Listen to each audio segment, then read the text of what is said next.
Park Press on January 6, 2014. Copies of the agenda were provided to the newspapers, posted on the public bulletin board, and on the township website. Thank you very much. At this time, please turn off all your cell phones. Be quiet. Roll call, please. Councilman Moore. Here. Councilwoman DeYoung. Here. Councilwoman Zapsek. Here. Councilman Mumolo. Here. Councilwoman Paltorero. Here. Vice President Fosman. Here. President Lidecker. Here. At this time, I'll ask everyone to stand for the Pledge of Allegiance and our moment of silence.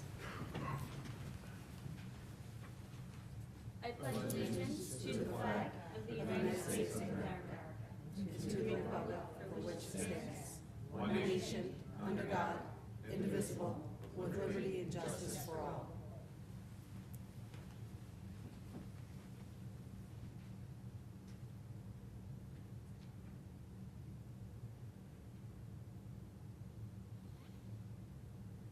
Thank you.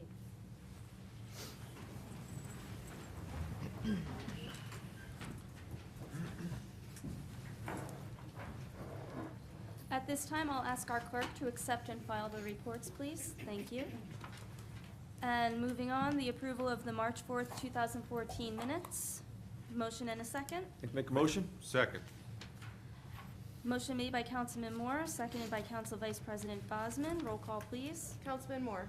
Yes. Councilwoman DeYoung. Yes. Councilwoman Zapsek. Yes. Councilman Mumolo. Yes. Councilwoman Paltorero. Yes. Vice President Fosman. Yes. President Lidecker. Yes.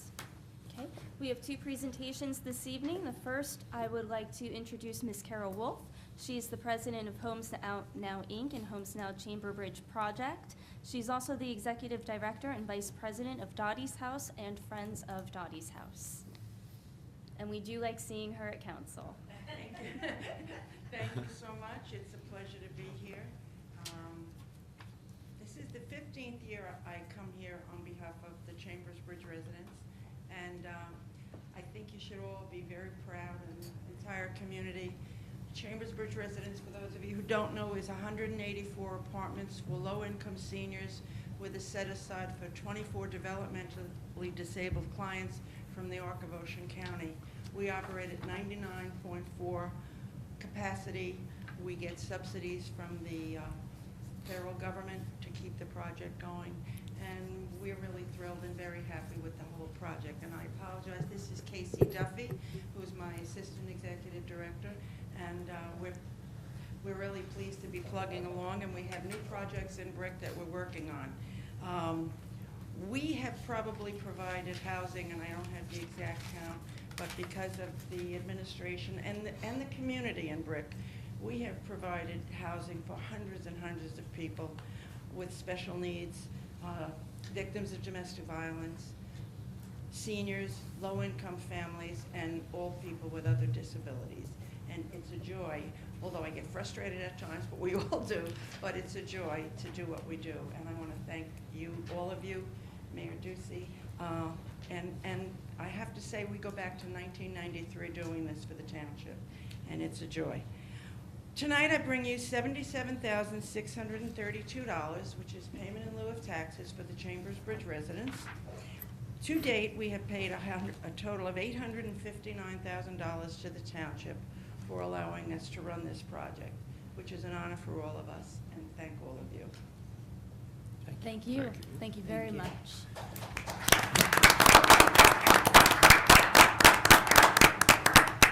I didn't go shopping.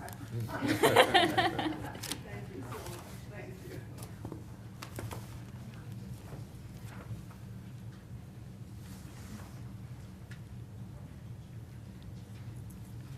Thank you again, ladies. And at this time, we do have a second presentation. I'd like to introduce Donna Selman of Ocean Medical Center. She's here to speak about the Paint the Town Pink 2014. And this campaign is to raise awareness for the importance of annual mammograms. Correct. Thank you very much for having us tonight. It was a year ago that I came and told you about Paint the Town Pink. It's an initiative that began with Meridian Health up in Red Bank with one town. And over the past 8 years, it's grown tremendously. Last year was the first time that we brought the initiative down to Ocean County. Brick Township was one of those towns that joined us, and we had 23 towns involved. This year, it's expanding again. We have over 30 towns that are excited to be part of it. So I'm here tonight to ask if, once again, if Brick Township would become Pink Brick Township for the month of May. Last year, we were granted permission to have a banner that we provided at the grassy intersection of Brick Boulevard and Route 70, so we'd be requesting if we can do that again. I did receive an email this afternoon from Debbie indicating that we would have to file permission and paperwork with the state transportation, and there's a fee associated with that, and we're happy to take care of that, but just wanted to make sure that it was okay with the council to move forward with that. And then also last year, we had a vendor that actually provided to all the towns that were involved 100 of the big pink bows that they hung for us at designated areas. Last year for Brick Township, we had 50 that were around the municipal complex and another 50 that we put all along the walking path at the reservoir. So we were hoping that would be okay, or if you had any recommendations of areas that might be better, since we don't have a central downtown location, just trying to find some areas that would have some nice visibility. And you know, just really appreciate the support that we had last year to increase awareness surrounding the importance of getting an annual mammogram for the women in our community, the moms and wives and sisters and loved ones, and certainly appreciate the support to go forward with that this year. I'll be working with anybody in Brick, the businesses, community members who are interested, and surrounding towns, Point Pleasant, Borough, Beach, Manasquan, Jackson, Toms River, they are all on board this year as well. So I didn't know if you had any questions or if that was okay to proceed forward for Brick Township. I believe that it is, and we can pass a resolution saying so. I Great. want to thank you for coming out. I really enjoyed Paint the Town Pink. We pinked our car Yeah. last year, so that was a lot of fun, and I'm looking forward to it again. That would be great. Thank you. Thank you. Thank you. Thank you. Okay. Moving on to the consent agenda. All matters listed under item consent agenda will be enacted by one motion in the form listed below. If discussion is desired on any item, this item will be removed from the consent agenda and will be considered separately. Anything to be removed, council members? Okay. Resolution 1, 2, and 3, I'm going to ask our business administrator to review for the public for us. Thank you. Thank you, Council President. The first resolution is authorizing emergency temporary appropriations. This is standard operating procedure for municipality until our budget is introduced and adopted. This provides. Ms. Bergen, you have to press you guys have to press the button. Okay. Sorry. Thank you. The first resolution is authorizing an emergency temporary appropriation, which is standard operating procedure for a municipality to do until our budget is introduced and adopted.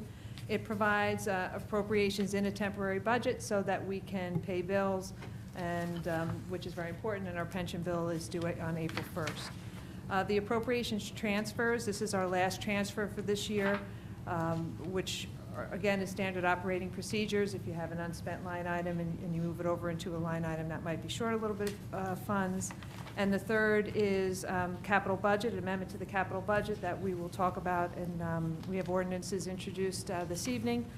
We have some items in the 10-year police equipment ordinance that should have been in the 5-year motorized equipment ordinance, so we are simply moving those items from the 10-year over to the 5-year to reflect their life expectancy, which is more appropriate to the 5-year lease, and of course it shortens the amount of time to pay down the debt.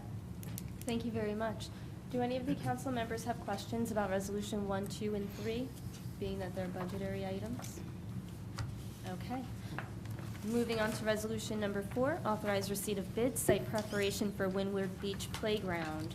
We will be receiving bids for the site preparation for the playground. What the bid will specify is drainage, fencing, concrete, sub-base for the playground, site furniture such as benches, landscaping within the playground, and the ramp relocation. We are hoping to have this project done by mid-June, actually, so that'll be great for our summer season.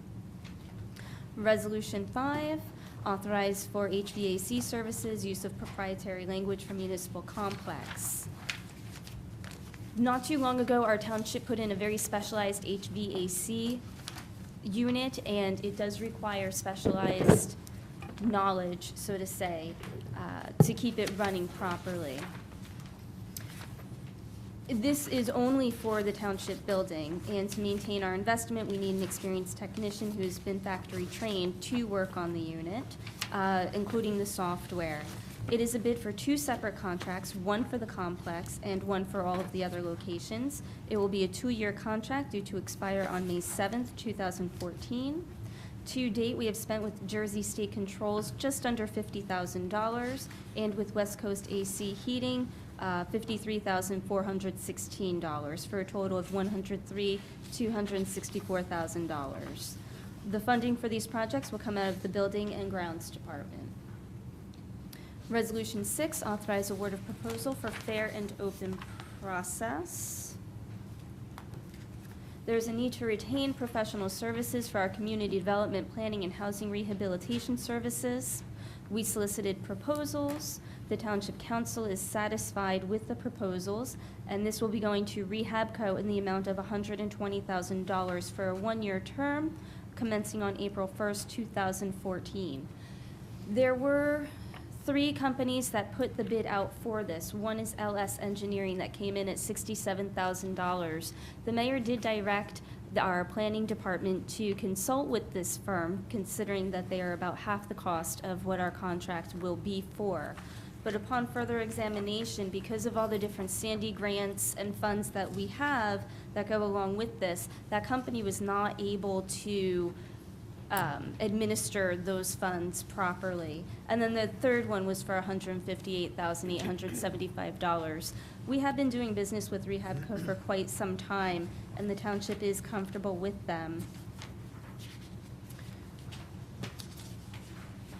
Resolution 7, authorize award a bid for sports field netting for the Drum Point Sports Complex.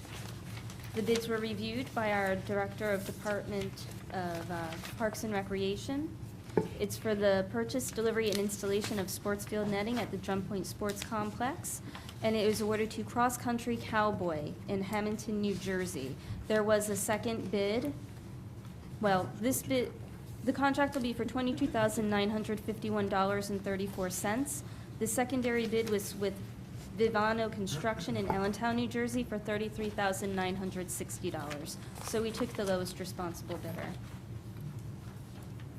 Resolution 8, authorize award of bid, sand importation to Brick Beachfront.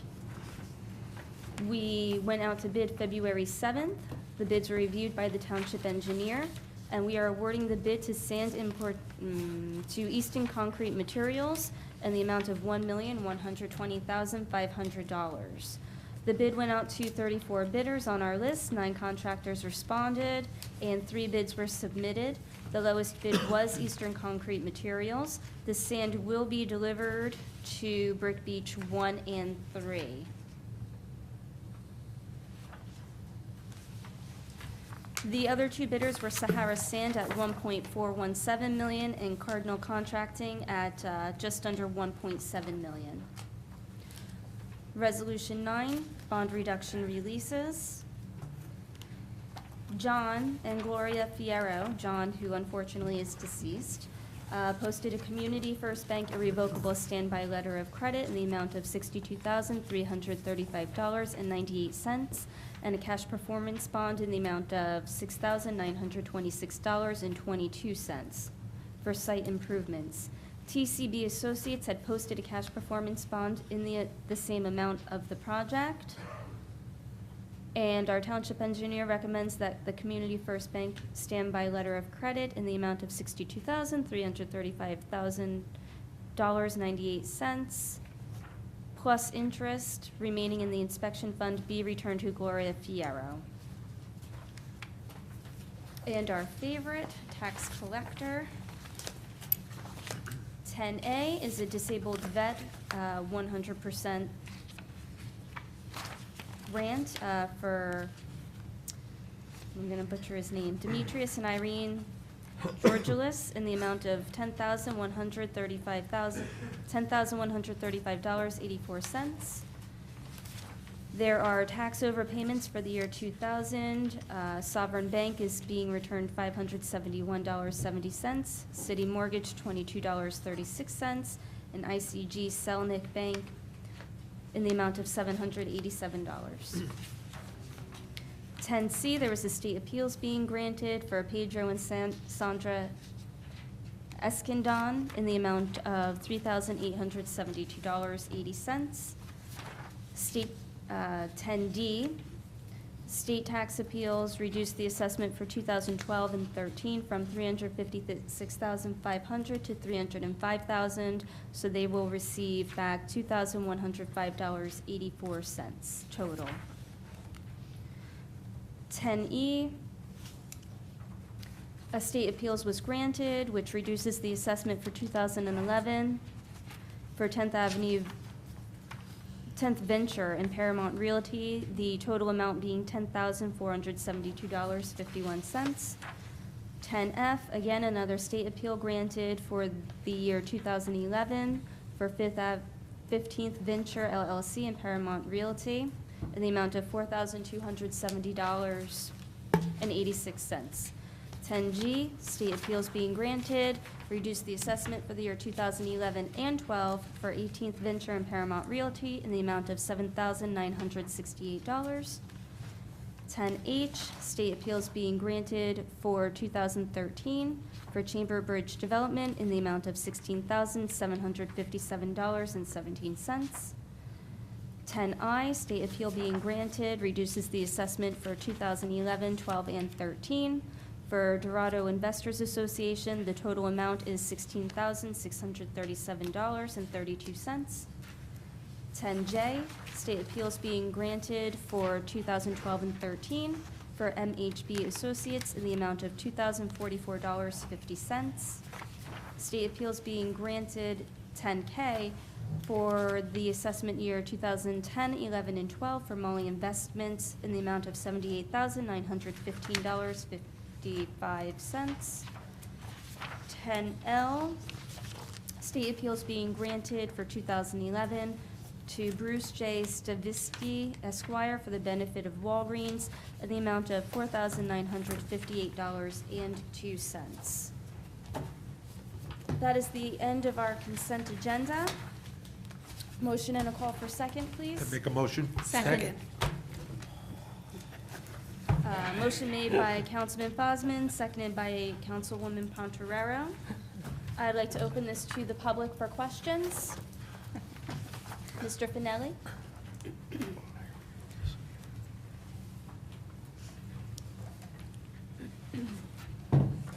Rick Finelli, Meadow Point Drive. Just for my curiosity on question 8, a lot of towns are dredging to get their sand, but it sounds like we're hauling it in. Is there a reason why? I believe, well, in my conversations with our professionals, the sand has to be beach-grade sand, and not all of the dredged sand, after being cleaned, is still suitable for the beaches. And that's the information that I have. If anyone else has anything else to add to that? That's it. It has to be dewatered. The sand has to be cleaned and dewatered, and it's a very detailed process. And so it's not just a dewatering process, but it's a location for where this would occur. So you can't take it from the dredge and put it back to the beach. It has to be brought somewhere and dewatered and treated, and that's a complicated and long process. So you have to bring in clean sand. When I see a picture in the paper of these people dredging and dumping the sand right back onto the beach, what are they doing?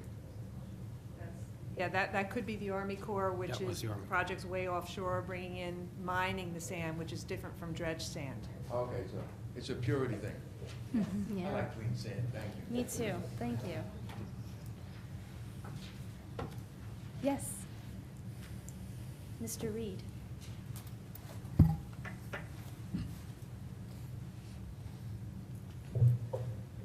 Yes, I had a question on 4.6. Please state your address, thank you. Okay, 475 Normandy Drive. 4.6, you awarded to Rehabco. I know they had it last year. Could you elaborate more on exactly what they do? Yes. Would you like to cover that? Rehabco does all of our CDBG grants, and that is all through HUD. They have very complicated procedures for applying and administering the grants, helping those residents that are qualified to apply through the process, and above all else, making sure the funds are spent in accordance with HUD guidelines, which is in itself a very specialized field. There are very few consultants that know the HUD process the way that Rehabco does and has dealt with our residents and administered these programs successfully in the past. Okay, last year they had the same award, and I filled out one of their forms, and they sent it over to the Visitation Relief Center. So I'm not clear how did they process other grants that would be community grants, or did they process individual grants? I'd have to look at your case individually, so I'd be happy to get your contact info and give you a call tomorrow after I spoke with Rehabco, if that's appropriate. I couldn't speak to your individual situation without checking into it. Well, further. I'm not asking for myself. I'm just asking, you know, what they do for that money. When you say grants, if they hand them over to other agencies, do they process the paper themselves? Yes, it's HUD's money, and what Rehabco does is they administer those funds. So they take applications from eligible residents, make sure it's in compliance with the guidelines, and then administer and make sure the funds are spent in accordance with the application. Okay, thank you. Also, on number 8, how long is that sand importation going to go on, and what's the quantity? I just, to go back to your first question, I do have a letter from planning, and they have a little more detailed explanation. They spelled it out for us. They handle all the pre-approvals, applications, affirmative marketing, lotteries, bids, construction, inspection, certification of payments, and project closeouts. So it's a little more detailed explanation. Going back to 8, your question is how much sand we are purchasing? Yeah, how long will it last? I mean, how many cubic yards, that kind of thing? Well, with erosion, I couldn't give you an answer on how long it lasts, but No, but I mean, It how long is- will it take them to import this sand? I don't have the timeline on that, actually. Wait a second.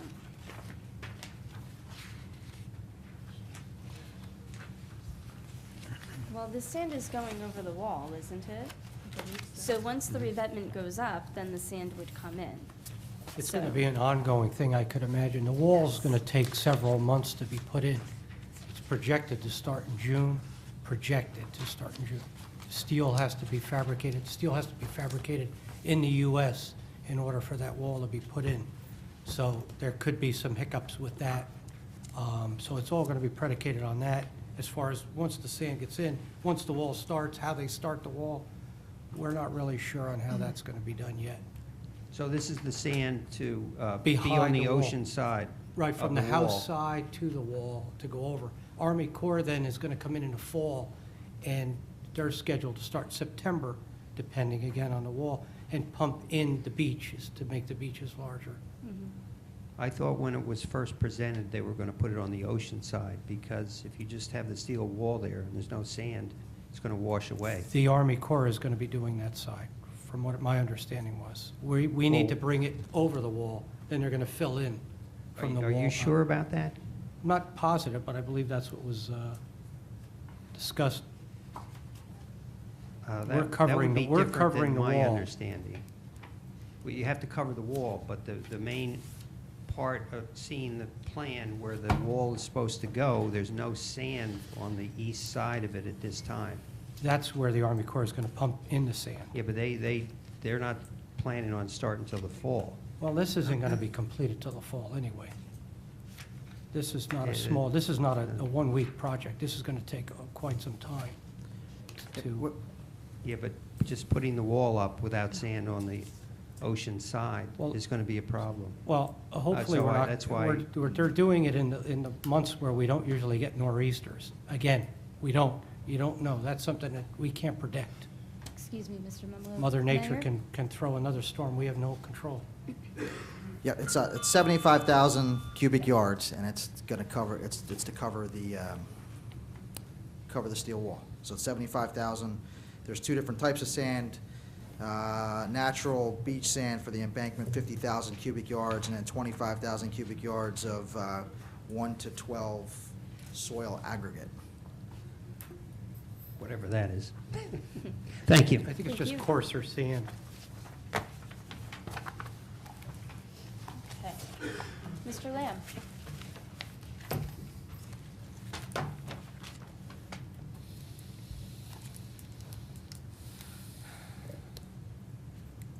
Joe Lamb, 386 Wisteria Drive. Haven't been here in a few weeks, and it changed already. Anyway, in regard to Mr. Reed's question, the Asbury Park Press, I believe it was on Sunday, on page 2, was talking about the revetment, and there was sand on both sides, and there was an article that some people had criticized that some of the sand on the ocean side, they were concerned that it would be eroded away during the next storm. But anyway, that's just for everybody's clarification. If somebody wants to take a look at it, the Asbury Park Press had the article. Thank you. Anyone else from the public wish to be heard on the consent agenda? Questions from council?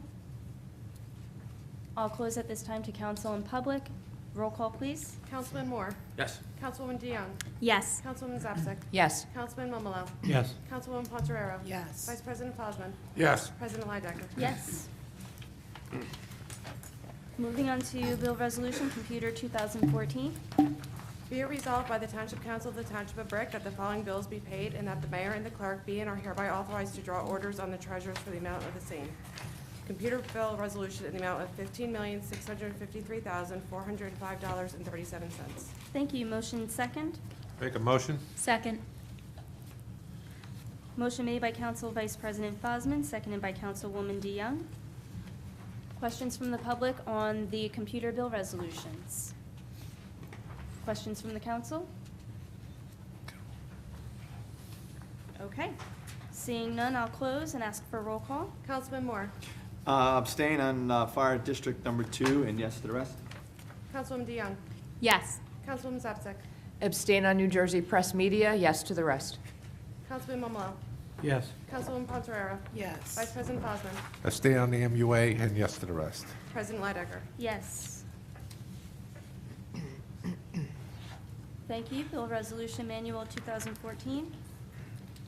Be it resolved by the Township Council of the Township of Brick that the following bills be paid and that the mayor and the clerk be and are hereby authorized to draw orders on the treasurer for the amount of the same.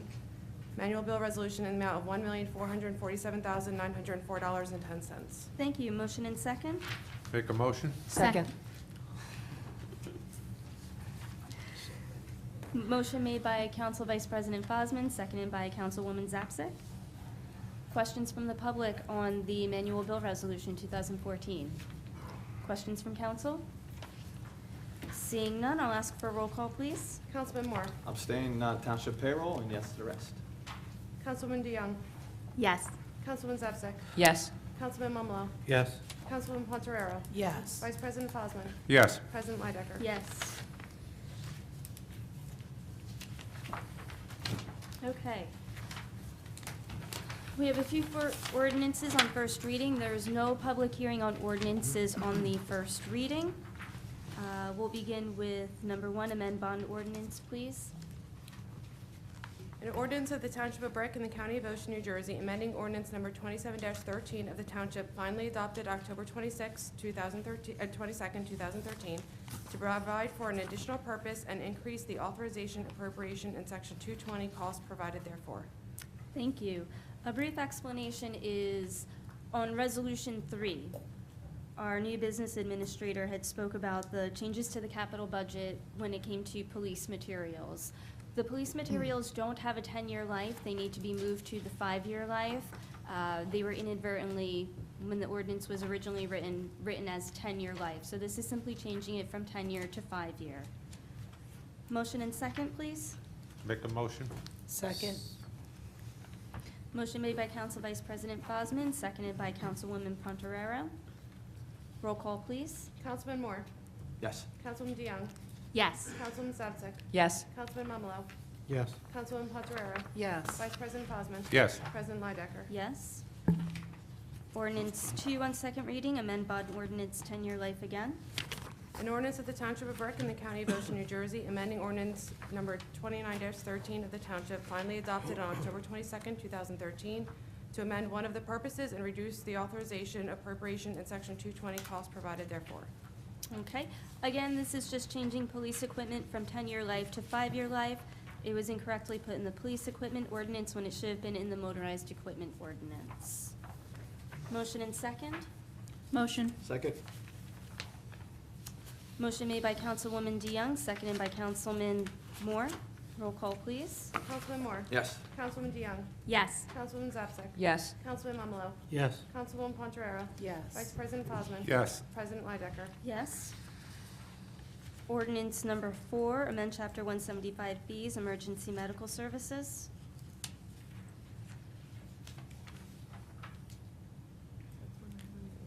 Sorry. An ordinance of the Township of Brick, County of Ocean, State of New Jersey, amending Section 175-17 of the Township of Code entitled Maximum Fee Reimbursement Charges to establish the maximum fee to be charged for basic life support services, emergency medical services. Thank you.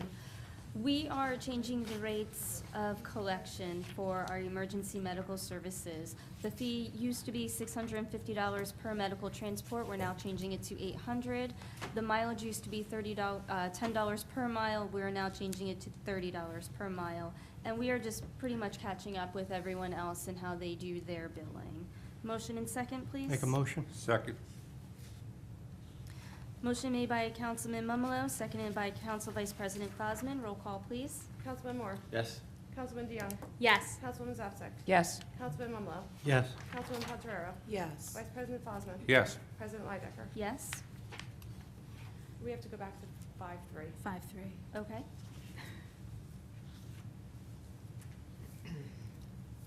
Four. An ordinance of the Township of Brick, You didn't County. do it? No. Oh, I went right past it. It got clipped to my other paper. I apologize, everyone. An ordinance of the Township of Brick, County of Ocean, State of New Jersey, amending and supplementing Chapter 288 of the Township Code entitled Vehicles and Traffic to add an exemption for handicapped vehicles to 288-32 entitled Schedule 2 Parking Prohibited Certain Hours. Thank you. Okay, so this ordinance was amended in 2009, and at that time, inadvertently, a provision was removed for handicapped parking during certain hours on the street. When the minutes were checked to see why this happened, there was no indication that there was a desire to move this particular part of the schedule. So we're just re-amending it to add in that certain handicapped vehicles can park on the street during certain hours. Motion and second, please? Motion. Second. Who made the first motion? It was a tie. Okay, we're gonna go with Councilman Moore for motion and Councilwoman DeYoung for the second. Roll call, please. Councilman Moore? Yes. Councilman DeYoung? Yes. Councilwoman Zapsek? Yes. Councilman Mamalo? Yes. Councilwoman Pontoriero? Yes. Vice President Fosman? Yes. President Leidecker? Yes, and I had it all checked off as if we had done it, so I do apologize for having to go back. Okay, moving on to ordinances on second reading. We do have public comment on these, so I will ask our clerk to read in the title of the ordinance, please. An ordinance of the Township of Brick, County of Ocean, State of New Jersey, amending and supplementing Chapter 110 of the Township Code entitled Beaches and Waterfront Areas, so as to add Section 110-18.1 Marina Fees. Thank you, and I'm going to ask our township attorney for the explanation. Yes, Council President, there's only one thing I wanted to address in here. This ordinance, when it was on first reading, it has had a minor change in subsection A for non-dock services. The services range from $1 to $400 in this ordinance. On the first reading, it's $1 to $250, so the change is from $250 to $400. That was a clerical error. The ordinance was published as corrected. And in any event, that change is not a material change, so I just wanted to let you know on the record you can proceed with second reading on this ordinance with that change. Thank you very much.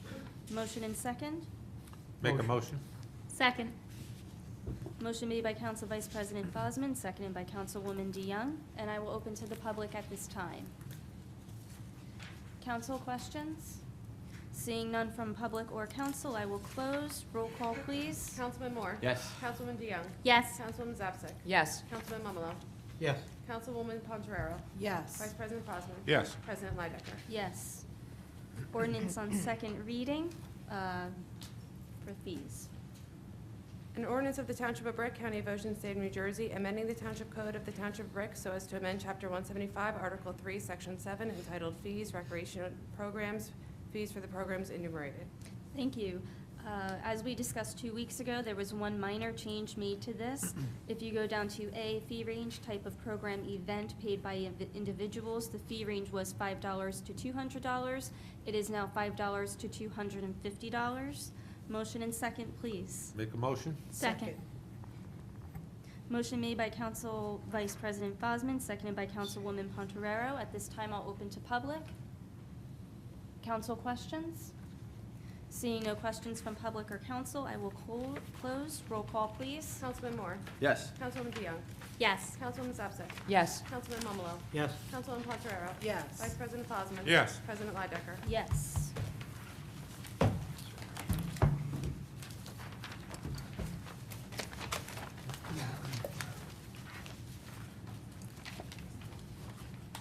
Okay, at this time, we will move on to public comments. Please note that each person addressing the council during any section of the meeting during which public comment is permitted shall limit his or her remarks to 5 minutes pursuant to Brick Township Administrative Code, Section 2-33B. Who would like to begin? Ms. Call, yes.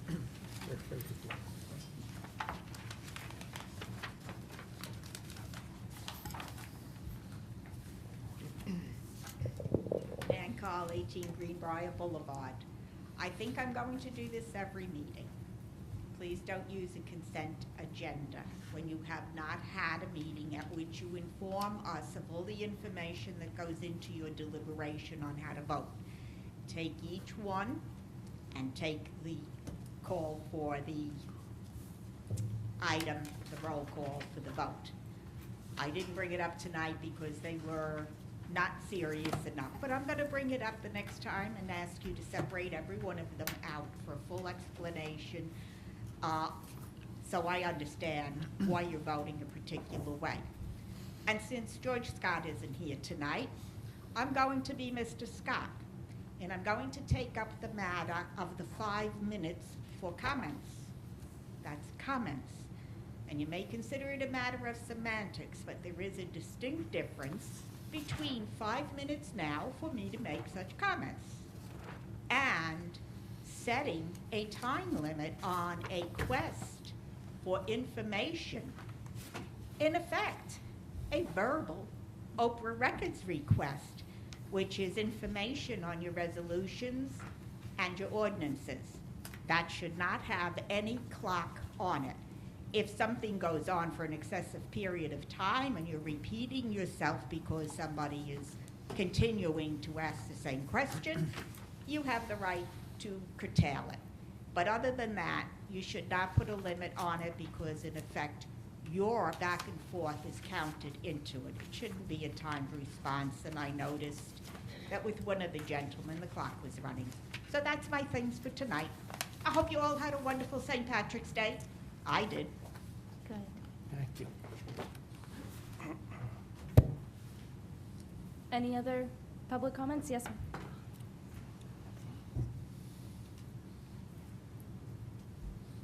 Hi, good evening. I'm Art Halloran, 257 Sunset Lane. I'm also the president of the Federation of Brick Beaches, and I just have a question. I'm going to leave the beach questions because you kind of commented on that, and I know there's information that's still pending that we still have to get on that, unless somebody wants to add to it. But I'm getting a lot of questions regarding the road situation out there. It's, if you were out there during the polar plunge, or thank God it wasn't for the St. Patrick's Day parade, but the traffic and the difficulties getting around out there is becoming unbearable almost. And everybody wants to know what's going to happen during the summer. I had a telephone number of the DOT Community Outreach team. They're impossible to reach. They have not answered my calls. I've talked to Cindy Rendazzo from DEP. She's trying to get me some answers, and also spoke to some of the people at Harms. They seem to be the most cooperative. They've been really good about trying to give us some information. But I was wondering if anybody has anything, an update on what's going to happen in the summer. Are they going to have enough work done to be able to give us access to the roads in some fashion? Because I it's think- bad enough when we had 2 lanes in each direction with shoulders, but now it's... Is this strictly for Route 35 or for the private residential roads as well? Primarily Route 35. I know they, from what I understand, they're going to continue doing some of the pipe work on the side streets. But at least if they can get 35. Mr. Halloran, I think you're going to steal some of the mayor's thunder, Oh, but I okay. think he can address that. Yep, basically out of my mayor's comments, that's going to take away probably 3 or 4 minutes. No, I'll do it now so I can talk about something else later. Route 35 will be, at the projected end date is June 15th of 2015. They're going to work entirely through the entire summer and all next winter, depending on the weather, just as they've been working this winter, depending on the weather. There's always going to be 1 lane in each direction in Brick. It's never going to be a situation such as Maniloking has where there's 1 lane for both directions. There is going to be enough room, I'm told, for people to be able to bike and walk off of the roadway, which the 1 lane of travel. Our crossing guards from the town will be there as normal course. All 6 intersections will be normally staffed. And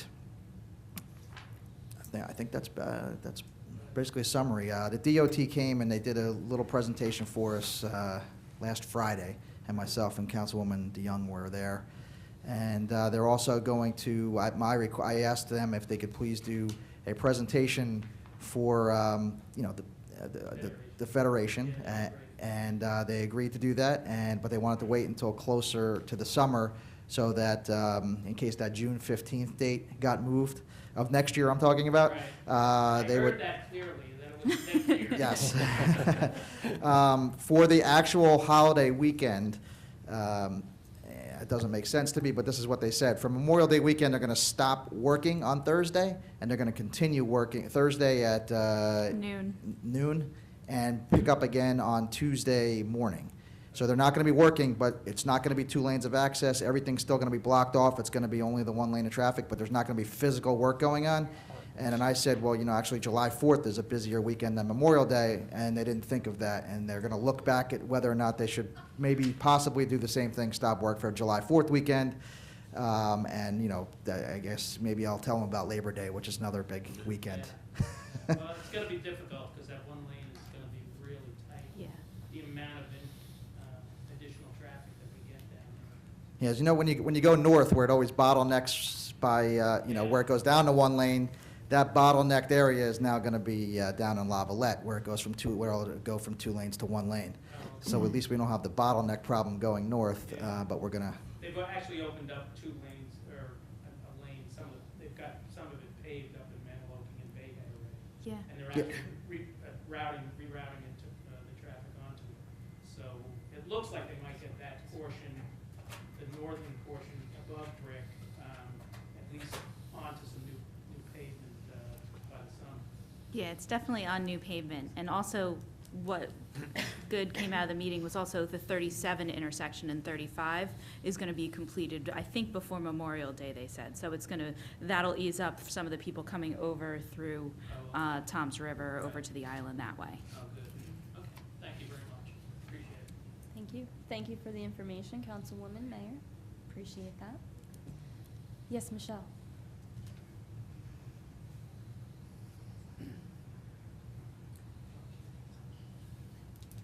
Good evening, everyone. How's everyone doing? I'm Michelle from Evergreen Woods, and I just have a few questions, and I guess the first one would be any word about the tree planting? I mean, the plants. Any word about that at all? I think we're still waiting to hear back from the association, but they haven't heard Mr. Brazaris. I was told that you would hear first and then they would hear second. Was that not right, or? Here, we were approved for the grant. We have the grant, and it's just a matter of getting easements and approval of how much traffic can be blocked over there and things like that. Well, I which think come they from the association. already sent the information in for the granting the easements, so that was already done. Yeah, no, it's about what type of vegetation, because there was a concern of the association as whether or not the branches would be out into the roadway, and they were going to advise us on whether or not they wanted that to happen. The branches on the roadway, am I not understanding that? The street directly behind your house, because Okay. I was out there visiting, so I mean, I know where you are. Right. If trees get planted in that little area, because there's not much room between the fence and the curb, Right. it would obviously, it's going to impact the roadway there. Oh, okay. I'm still not getting it, but anyway. Residents were asking why the residents of Todd Road were given an option of not having the basin in their area, and we were not. I don't know how we can find that out. That would have to be something, I would imagine, that came from the meetings that they had. I remember, it was years ago, that they had the meetings in the town hall, and the Park Turnpike Commission was here and presented what they were doing. That was March 15th. I think and- that's when those questions would have been brought up. The basins are already in, they're not going to change that now. I mean, once the stuff is addressed, at that point, then they might have made changes, but if not, then they go ahead and move. Because there were, our lawyer has two plans, and there was an alternate plan, and we were not able to publicly comment on the second. The second were kind of like ad hoc plans. After they had to put, I guess, the basin in, or was put in the wrong place, or they started cutting the trees. And we were not notified at all.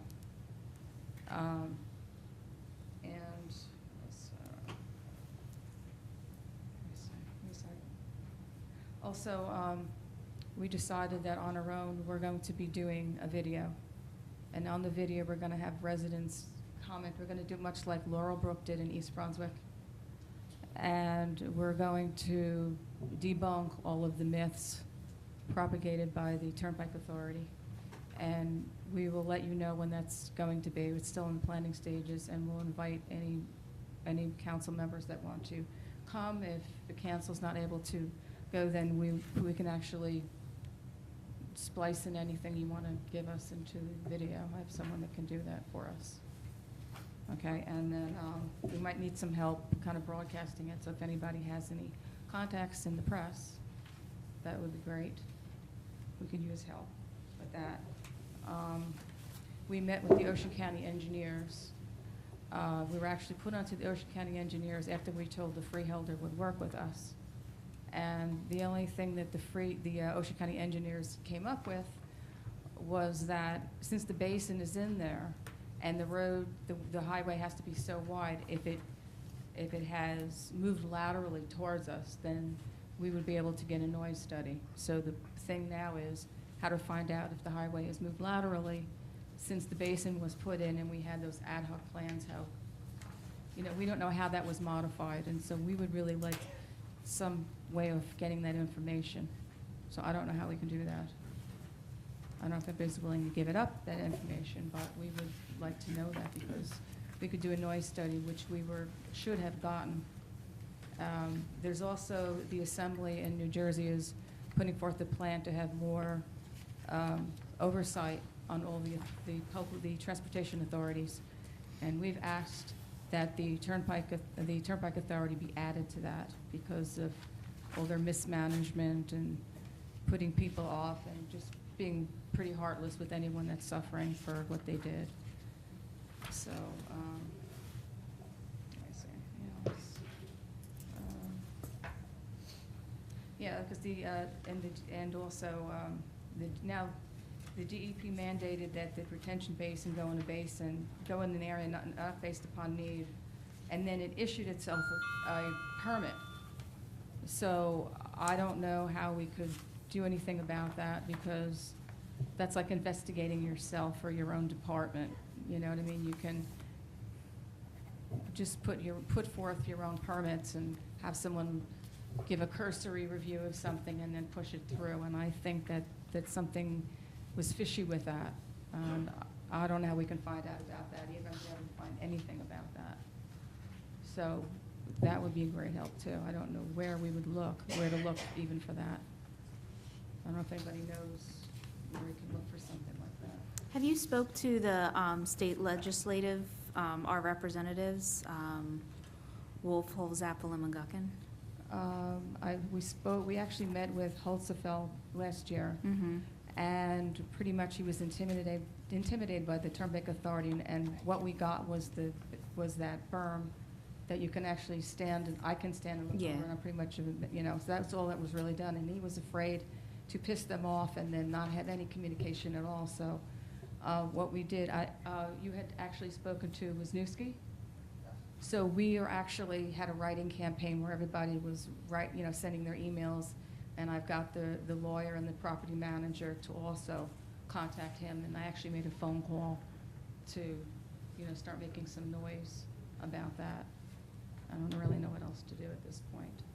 You could try doing an Oprah request on the Turnpike Authority themselves for the information that you were Yeah. just asking about, because they're the ones who have it.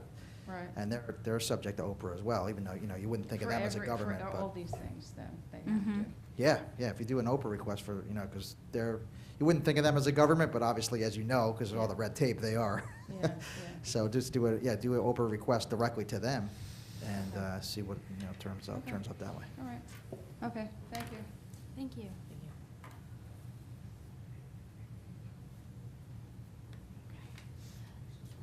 Any other, Mr. Finelli?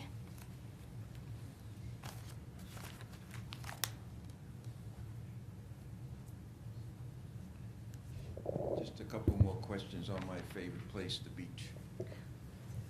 As I understand it, the comment since I was up here last, we're gonna hole in the sand that goes on the home side of the wall, and then the Army Corps of Engineers gonna supply the sand for the ocean side of the wall. The sand we're buying is going to cover the wall. Oh, cover. The beach is going to be extended by the whole Army Corps project to Okay. fill in a lot more sand than what we have now. As you know, some areas, there's not much sand at all. As I look at this, we're gonna have the construction of Route 35 going on this summer. We're gonna have somebody pounding those 66-foot sheets of metal into the ground, and we're going to be hauling in sand. Is this gonna require that some of the beaches get closed during the summertime? Yeah, that's always been the plan. With the wall going up there, you don't know where they're gonna start, because they just finally, they're awarding the contract, and then the contractor's gotta come up with how he's gonna do it. There's three options. One is start from the north and head south, one start from the south and go north, and one start from each end and meet in the middle. Either way you do it, at some point, there's gonna be no access to whatever block of beach it's in front of, whether it's a residence, whether it's a association beach, whether it's our public beaches. When the steel wall is being built, you're not gonna be able to get on the beach. So the answer is yes, there's gonna be some times when the beaches are closed. Yeah, absolutely. My second question is, have we resolved all the issues with the homeowners that are against this? We have right of way on everything, or the eminent domain issue, or whatever? I know my predecessors continue to work. There has been progress made on getting easements from a number of those homeowners, but the answer is no, I do not believe that all of them have been resolved. And I can get you a status report by the next meeting if you want specifics. So then, what you were saying about our dates being flexible, just got a little more flexible. I believe the governor said he's going to just force everyone at some point to comply with it. But then again, that could be tied up. We have no control. Okay, so might not be looking at anything in June, other than things as the way they were. The easements are what they are. It's really the eminent domain at this point, and the way it works is the eminent domain part of it, the wall's gonna go up as scheduled. And then it gets, if people do not sign easements, then it gets fought out in court, but that's a different process. You don't have to wait for the court case to be resolved before the wall goes up. The wall's going up. I don't know how much revenue the beaches generate each year, but I'm suspecting that it's not gonna be anywhere near where it normally is. So you might want to plan for that shortfall. If you go down, I go over the bridge a lot, and traffic is backed up from the right to the left. Even I only go north on 35. I won't come south because I don't want to go 19 stop signs. Does anybody know when Manalocan is going to be finished with their section north of the Manalocan Bridge? No. Then I can just suspect that it's going to be a nightmare over there for this year, and everybody's going to get used to it. I agree. The summer of 2015 should be great. New roadway, new walls, bigger beach. Can I get that in writing? It should be great. Okay, thank you. Okay, yes, Ms. Erickson.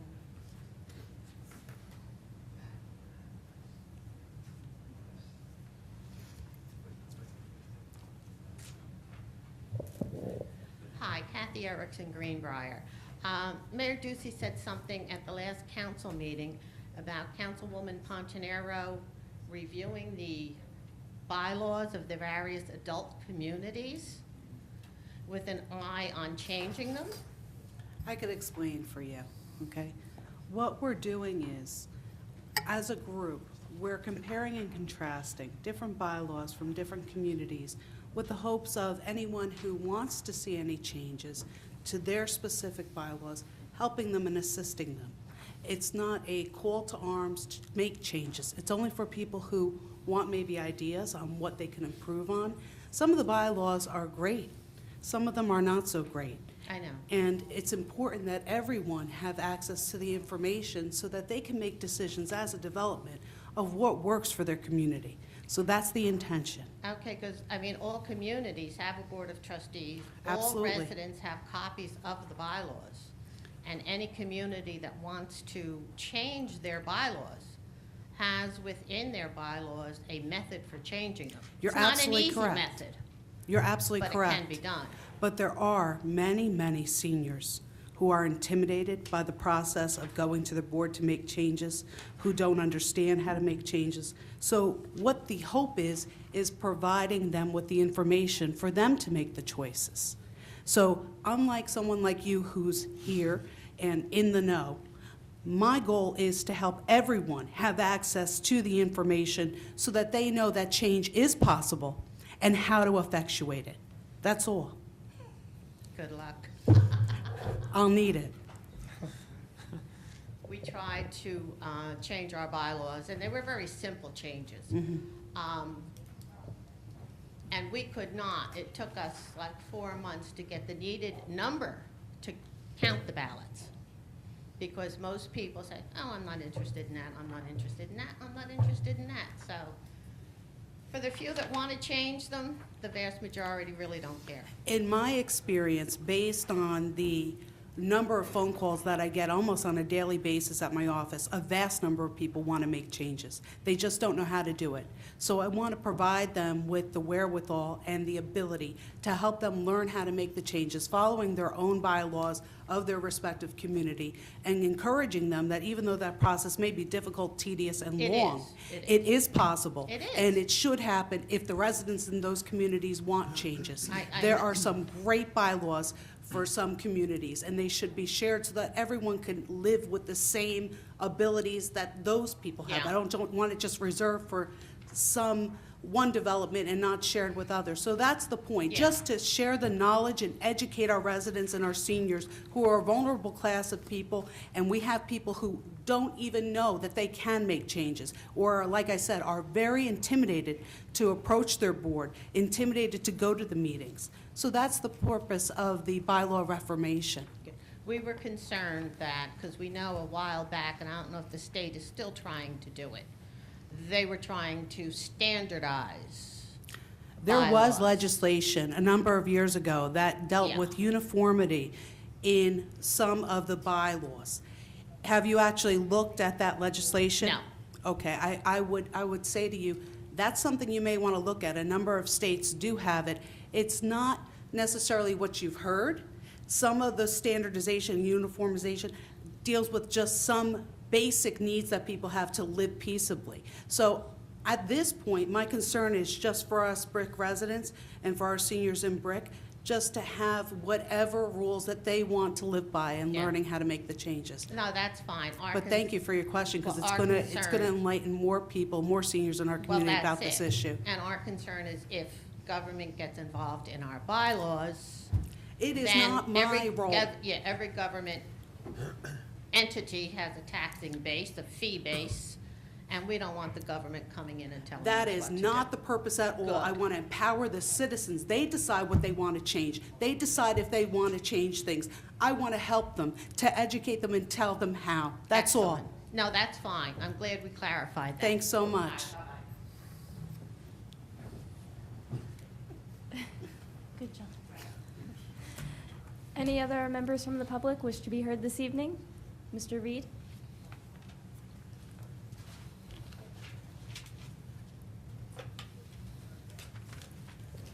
Yes, I'm just wondering if you have a timetable for the municipal budget this year, now that we've had a little bit of reorganization. Yes, and we will be discussing that during our council comments, as a matter of fact. That will be taking place in April. Okay, thank you. Thank you. Any other members from the public? Sir?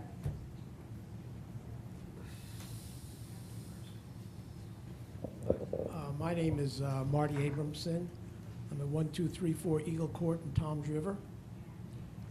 I was here back in, I'll go back just quickly, just to tell some of the new people on the council that in September of 2012, I received a red light camera ticket. I was found guilty in a municipal court. I appealed it to Superior Court and was acquitted. And that was in August. And in August, I came here, as some members might recall. I came here the first time to mention that the timing on one of your lights was incorrect. And at that particular meeting, I didn't get any response from anybody. No one asked me anything about it. I came back 2 weeks later to tell you that nothing had been done about that light, that it still had the incorrect time on it. At that time, there was some conversation, but still nothing was done about it. I hadn't come back since then because the state appealed my acquittal, believe it or not. And we went to appellate court in New Brunswick. And I let you know that I did this pro se on my own. And my acquittal was affirmed today. Now, I know that the red light camera program has been disbanded, and rightfully so, but there were people before me. Now, I got my money back, so I don't really have a standing, except I'm not so sure I shouldn't be reimbursed for the funds that I expended in order to appeal this and to go to court and the appellate court for the state's appeal against me. But also, there's probably a lot of people who received a summons at that red light over the past, 5 years that light was in work, being used in Brick Town. And the town has a responsibility, I feel, to refund that money to those people. Now, I don't know what you're going to do about it, but I can tell you I'm not going to go away. I'm going to work on this because that was grossly unfair. And I think that I am entitled to get my money back for what I spent on transcripts and all this other stuff because, well, that red light, it was obvious that it was incorrect, but no one wanted to admit to it. There's a certain arrogance about this whole system. And I think that it's up to the town to make good on what they did to the public. And I have 2 minutes and 8 seconds, and I'll yield to anyone else. Thank you. Council President, if I may just briefly address Yes, Mr. please. Abramson. Here, sir. First, I want to tell you, I saw the appellate division decision. It was posted on the state website today, and I wanted to say congratulations to you. I saw that you started here in municipal court and you were found guilty, and then you went to appealed to the law division and were acquitted at the law division. Yeah. And then went to the appellate division, which frankly surprised me that the prosecutor's office did that, because it seemed clear to me that double jeopardy prevented that appeal. But it seems like you went to the appellate division. I didn't know you actually went and argued it in New Brunswick and got them to affirm based on double jeopardy grounds. And I think that deserves some kudos to you, sir, for taking that through. But I also think that we should be clear with the public about the basis of the acquittal at the Law Division. I saw that the Law Division judge ruled and found that he did not get the evidence he needed from the prosecutor's office to make a reasoned decision in the case. He requested information about the red light camera, about the amber light, about the duration, about the submissions to the state to justify the timing of that. And because the state did not provide that information at the appeal, he found that the state didn't sustain its burden of proving. Obviously, the state has the burden of proving its case, and the court found the state did not prove it in your instance when you're in court against you. And because of that, he reversed the conviction. But I just don't want to leave it out there misleading that the judge found that the red light program or that light was defective or not properly installed or not properly maintained. He didn't find that. What he found was that the state did not come forward with the documentation it needed to show that. And that's different. So I think that should be clear. I think we could agree that the best resolution of this, really, because this red light camera, I think it's fair to say, annoyed at best a lot of people. The best resolution of it is the one taken by the mayor here, to just deal with the problem by eliminating it. And to me, that seems like the best resolution of all, rather than spending the time and effort you did fighting in court. Yeah. Well, there was more to it than what you're saying. I don't know if you read this through. It says more than just the double jeopardy idea. It does affirm that the timing was wrong. And if you read it, I mean, I didn't come here tonight to put my case out into, to you. But if you read this, it says in here that the timing is off on those lights, and that well, it goes to other things. There's a 5th and 14th Amendment rights that I wasn't accorded in the magistrate's court here. The policeman who testified against me didn't answer questions the way he should have as a professional. And I think, to be fair, Yeah, so I'm not gonna argue the case with you did a nice job on presenting your case, and I think it's fair to say the state did not prove its case. But I think to draw a broader conclusion really is not appropriate. Yeah, But I can talk to you about it afterwards if you want about the details, because I did read it. I was very. I disagree with you, and it's in here that Okay. the timing is off. But so say I thank the mayor for what he did. It took. Yep. I don't know what the word. I don't want to say the word. He did, but, you know what it took to do The it. good I news, think it did. the good news is they're totally gone. They've been gone since February 18th of this year. We took a look at all the crash data, and it came back that the actual, the accidents had increased, the rear end accidents, the T-bone accidents.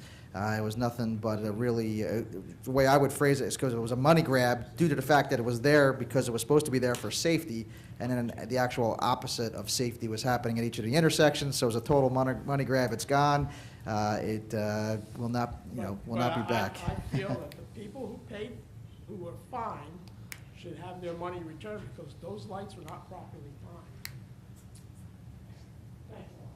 Thank you. Would anyone from the public like to be heard this evening? Anyone else? Okay, I'm going to close public comment and move on to council comments. And if the administration is ready, I'd like to begin with their comments. Mayor, would you like to begin? Sure, thank you. I want to welcome our new business administrator, Joanne Bergen. It was her first meeting here today. She actually started yesterday, so it's her second day on the job, and she gets right away with a meeting on her second day. Thank you very much for joining our team. Next up, there's a provision the state legislature needs to act upon. It actually goes away as of April 1st. What it is a 2% arbitration cap on any arbitration awards for contract negotiations. And as everybody knows, I made a commitment that I would never, go above Chris Christie's 2% property tax cap. And one of the tools in order to be able to do that as a government is to have this arbitration cap in place. And unfortunately, there's only 2 voting sessions left. and hopefully the legislature here in New Jersey will extend that because it's definitely a tool that's necessary. Without the 2% cap on arbitration awards, an arbitrator can go to any number, 6, 7, 8%, 10%, whatever number. So for the last little bit of time, we've been dealing with the 2% cap on those arbitration awards. And in order to keep our town's taxes, as well as every town in the state, within that 2% cap that Governor Christie's put in place, we need to have that tool in our toolbox. So if anybody out there is listening, anybody in the audience, if you can call our legislators, the senator as well as the 2 assemblymen, to encourage them to get that to a vote, because there's only 2 voting sessions left, and then as of April 1st of this year, it actually goes away, which would be a shame. There are some new Sandy grants that people may not be aware of. There's one specific for seniors and people with disabilities. It's the Home Repair and Advocacy Program, and eligible houses can receive up to $5,000 in assistance, and it's to replace interior wall boards, remediate mold, restore heating and cooling systems, fix electric, patch roofs, cut or remove trees, dispose of debris, refurbish major home appliances. You can apply at 732-505-3741. There's also the New Jersey Department of Human Services Division of Disability Services Sandy Relief Modular Ramp Program, which is funding that's available to replace, repair, or build modular ramps for primary residences that were damaged from Superstorm Sandy. And that's an 888-285-3036 is the number to apply for that program. And I just encourage everybody to please take advantage of those programs if you're eligible for them. That's what the grant money's there for, is to help people be able to get back into their houses and at least take some of the financial burden away.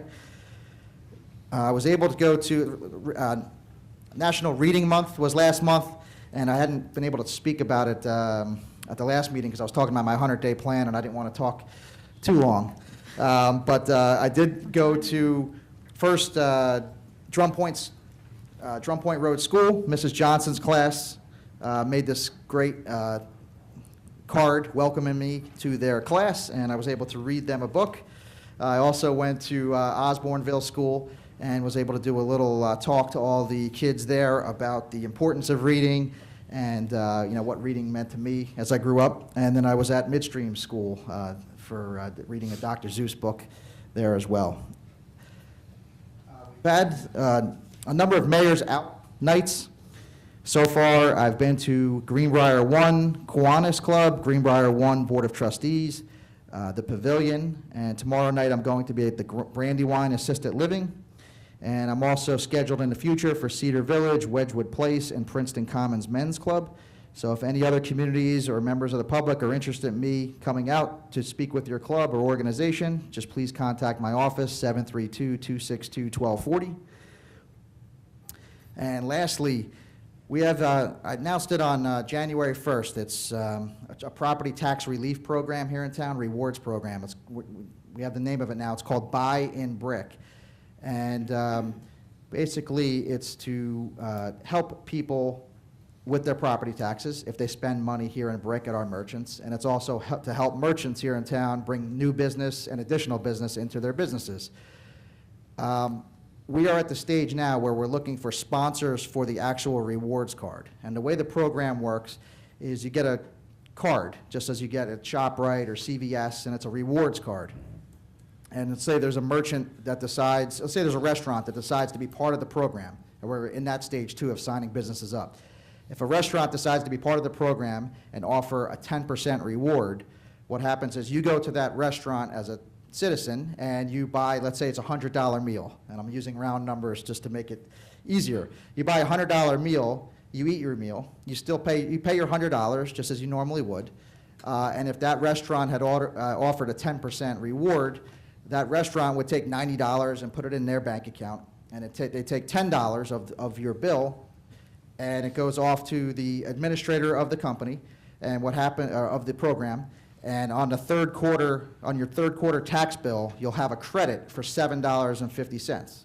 So it's a 25% fee goes to the administrator. But so the more money you spend in town with a merchant who's part of the program, or a restaurant, shops, and anything, the more of a discount you'll get on your third quarter taxes. So for example, if your tax bill was $100 for the third quarter, it would only be $92.50 if you had that $7.50 discount. And obviously, the more you shop in Brick and at these vendors who are part of this, the more important part of the program is everybody out there is getting a little bit off their tax bill.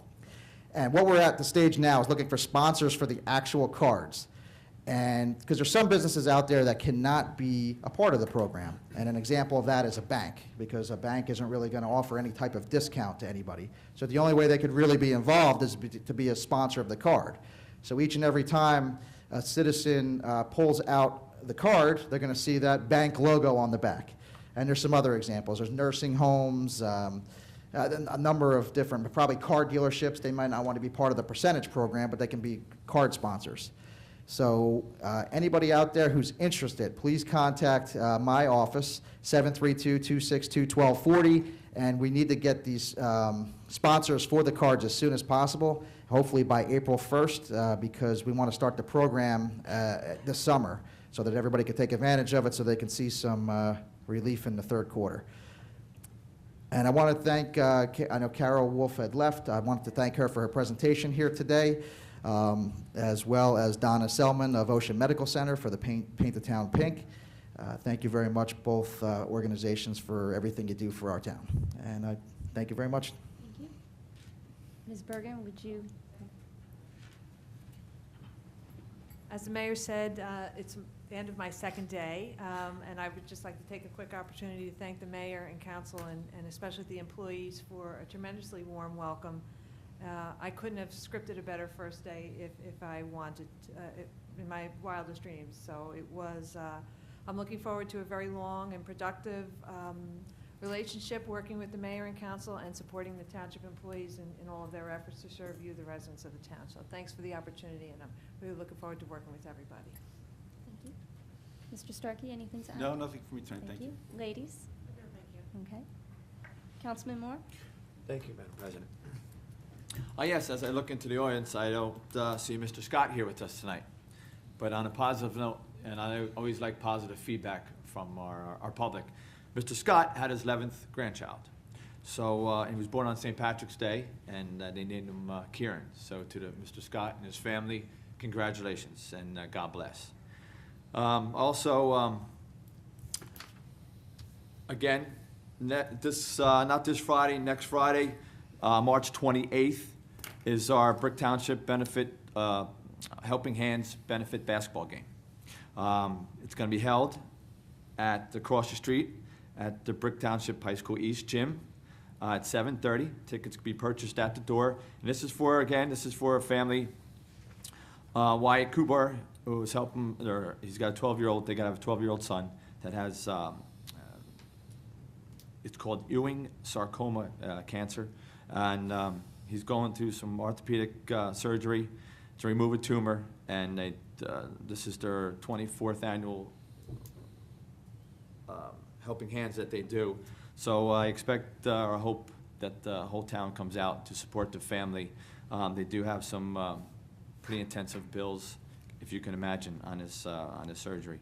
So again, it's next Friday, March 28th, at 7:30 across the street at the Brick Township High School East Gym. The game starts at 7:30, and we'll be playing the Brick Dragon football team. Or you can mail a donation into the PBA, local 230. It's Post Office Box 1067, Brick, New Jersey 08723. You can address it to Officer Richard Nelson Jr. You can make the checks payable to the Helping Hands Fund. And I will be there. I will be playing. So I hope all the cheerleaders will be out there giving me a hand, trying to make it up and down the court. But we do look good. We do have some practices, and we are, our police department team looks pretty promising. So a little pitch out to the Dragons. Watch out, boys. And other than that, we'll see you on the court. And please drive safely and have a good night. Thank you. Thank you. Good evening. I'd just like to thank Joanne. She's been very, very good with us coming to her. You know, we always have crazy ideas, and she's very good at accepting our ideas and having them bounce back and having a good conversation and being to fully flush out what we as a council would like to see individually with our committees. So I thank you again. Thank you for your patience with all of us also. I just want to remind people, if, in case you didn't know, on our, residents can sign up for, now register for email alerts.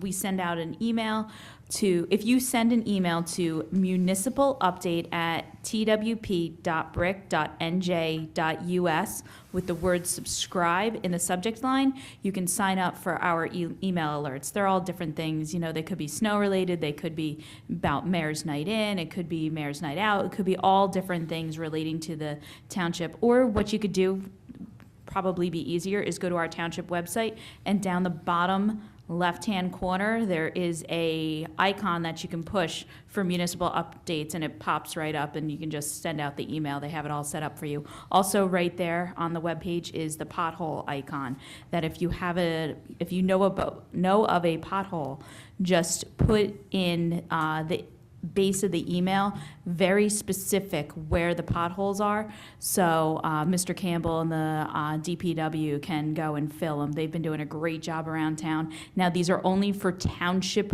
roads, not county highways, not state highways. If you have issues with them, you have to contact, unfortunately, the state or the county. But on our municipal roads, they've been doing a great job with that. On March 8th, the mayor and myself went down to Seaside, and we marched in the Ocean County St. Patrick's Day Parade in Seaside, and I want to congratulate the county for a great job in the parade committee. I know Mr. Halloran said before, after the polar bear plunge, the traffic was horrendous. I can tell you, I drove down from the Maniloking Bridge down to Seaside. There wasn't any traffic. There wasn't any problems, which I want to commend everybody for all of their work. It was a really, really well-run and executed parade, and we all had a great time. We had our third Mayor's Night In on March 11th. There was a really good turnout, and our next one is April 22nd, starting at 6 o'clock on Council Chambers AB, for those who want to meet with the mayor and some of the council and some of the department heads and division heads, if there's any questions. If you want to call ahead, if there's a specific question for someone that you know of, just to make sure that that person's going to be there, please call ahead. You can call the council office, you can call the mayor's office. We would be more than happy to help with that, to make sure and facilitate any questions or answers to your question.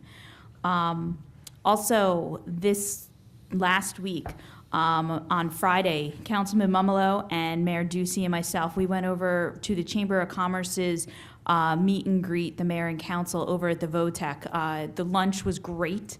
The kids themselves that are in the culinary program actually made our lunch. You know, they served us. It was really good and really great to see them learning a profession.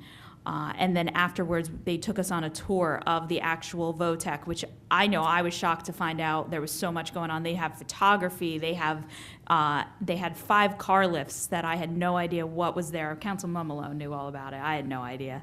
Where they were fixing cars and teaching the kids. They were building 2 houses in the actual VOTEC to teach them how to install windows, the brick, the mortar, all that kind of stuff. We saw not a demonstration, but we saw they have a 3D printer there, and they showed us what they made with the 3D printer. There was a little nut and bolt thing that it was unbelievable, the kinds of things these kids are learning and these life skills. So I want to thank them for having us. It was really, really informative. I know I had never been there before. And then on Friday night, a bunch of the council and the mayor, we all attended the PBA Dinner Awards, which I want to thank our men in uniform. They always do so much for us, and it was a really great night to see them honored for what they do for us day in and day out, and I just want to thank them so much for their service. So, and that's all I have tonight. Thank you, Councilwoman. Thank you. I just wanted to announce that next Wednesday, March 26th, there will be a fundraiser at Houlihan's for the National Multiple Sclerosis Society. It's from 5 to 8 p.m. You can pick up a flyer. I think there's some at the information desk, and a portion of your bill will be donated to the National Multiple Sclerosis Society. Also, our Township's Cultural Arts series is going to start on Saturday with a concert by Karen Kelly at the Bob Anstett Cultural Arts Center. And I just, that concert is being put on by Guild Theater Works. The township gets a grant from the Ocean County Cultural and Heritage Commission that provides the funding for some of these performances. Some of the performances are put on by Guild Theater Works, and basically it's a donation a nominal donation at the door, and that money just allows them to basically roll it over to do the next show. The Guild Theater Works has been operating in Brick Township for as long as I've been here, which is about 25 years. Will be 26 years in July. And they contribute so much to the community, and they ask so very little in return. So I would really encourage all of our residents to support them. They do most of their shows at the Cultural Arts Center on Herbertsville Road. They do some of their shows in the Civic Plaza. I'm pretty sure that the Recreation Department in the past has always mailed brochures home to folks. If you've ever been a patron or ordered tickets or to any of the cultural events, you should see something coming shortly in the mail. I'm sure it will be online. It will be in their brochure when the recreation brochure when it comes out. And I plan on going Saturday night with my husband, and I look forward to supporting them, and I would encourage everyone to do the same. And then finally, I was told that one of our residents in Greenbrier celebrated a very special birthday on Saturday. I would like to congratulate and wish a belated happy birthday to Sophie Sherman, who turned 102 years old. So, and that's all congratulations and happy birthday to Sophie, and that's all I have tonight. Awesome. Thank you. Councilman? Thank you. I'd like to thank Carol Wolf from Homes Now and Donna Selman from Ocean Medical Center. Joanne, welcome. Did a great job second day. Got hit with some questions after 2 days. Great job answering.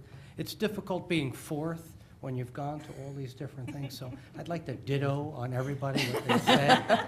And I feel bad for Councilman Fosman, who was last. That has to, and that's it. Thanks to the PAL. We had a great time on Friday night. And that's all from me. Thank you. Thank you. A couple of reminders for our senior citizens. If you haven't taken an opportunity to look at the Brick Township website recently, you may want to look. You're going to be pleasantly surprised. There is a tab over in the right-hand corner that has senior services, so now you don't have to hunt for it. Please avail yourself of the website and look at the services that we have to offer in Brick. I think you'll be pleasantly surprised. Right now, we're running an operation to the bus trip to Ocean First Theater in Manahawkin. The registration has started. You can telephone 732-920-8686. Again, that's a bus trip to the Ocean First Theater in Manahawkin. We're also having a program that we're taking people for right now. Any seniors who are battling chronic diseases, we're having a program called Take Control of Your Health, which is a program from Stanford University that we're offering, and it's a class that runs for 6 weeks for 2.5 hours, and it's at the Senior Center. Again, if you have any questions or want to sign up, the number is 732-920-8686. I want to remind everyone that the Senior Center is located at 373 Adamston Road in the VFW building. You can't miss it because there's a huge cannon in front of the VFW. So look for, there's an Army tank and a cannon. That's where we do our senior services. And also a reminder that we do not charge for these senior services. We do accept donations, but there is no charge. Everyone have a good night. Thank you, Councilman. I'd just like to thank the new business administrator, Joanne, for letting me call 9 o'clock Monday morning and make an appointment at 11 right away. I wanted to get right in there to work on one of the projects, let her know what project I'm working on and how it could be improved. Also, our recycling, it's up 23%. That means 23% less waste we're taking to the dumps. So that was up from 18 last month. So we're moving ahead with that. It's working out well. Mr. Campbell is going out to schools. He is also going out to the condos. I'm going out to several of them when I'm not busy with a meeting or something, and it's working out very well.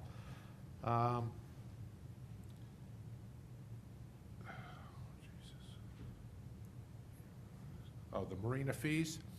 I'm glad that's passed for the second reading. Marina fees are on a sliding scale. The reason it's in an ordinance is because we're going to change the fees by resolution instead of doing an ordinance every time. That's why we have a sliding scale from like $1 to $400. And I believe, next month is when we're going to have the resolution for the actual fees for slips, jet skis, and everything else in there.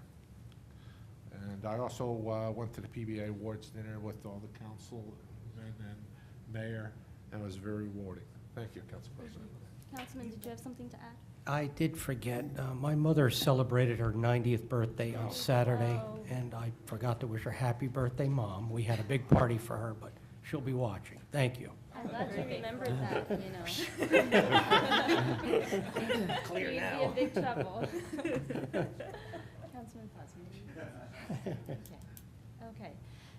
Yes, welcome. Thank you. And I think you did an excellent job for it being your second day and your first meeting. It just proves that we made a very wise decision, as well as, you know, Mayor Ducey choosing you as well, that you can jump in with both feet and know what's going on. You just hit the ground running.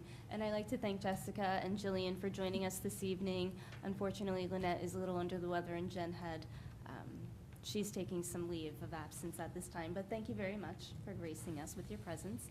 And most importantly, to answer Mr. Reed's question, yes, this April 1st meeting, we are on track to introduce the 2014 budget.